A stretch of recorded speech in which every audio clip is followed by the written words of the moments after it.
আসসালামু আলাইকুম। সকাল ৭টা বাজে। আমি সকালেই উঠেই আমার পোষা পানির কাছে আইসা পড়লাম। এখন আমি একে একে হাঁস মুরগি সব ছেড়ে দেব।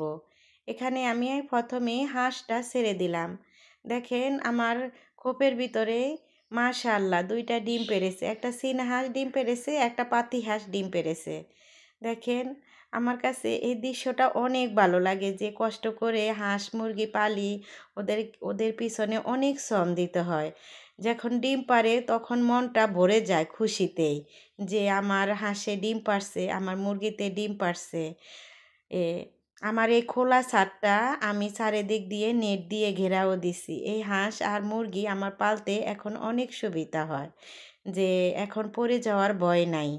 দেখেন আমার হাঁসটি নেমেই ওরা খাওয়ার জন্য প্রস্তুত হয়ে গেছে। আমি আগেই খাওয়ার রেডি করে রাখছি। দেখেন এই যে খোপের ভিতরে এখনো একটা হাঁস আছে, ২টা ডিম পেড়েছে ২টা হাঁসে।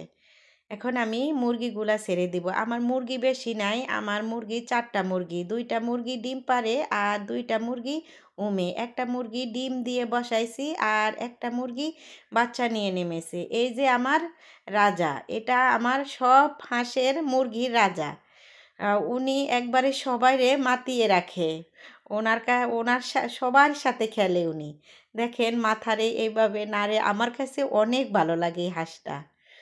এটা হয়েছে চীনা হাঁস। এটা বেটা চীনা হাঁস। যে ও ও ছাদে গেলেই সারে যে কেমন করে।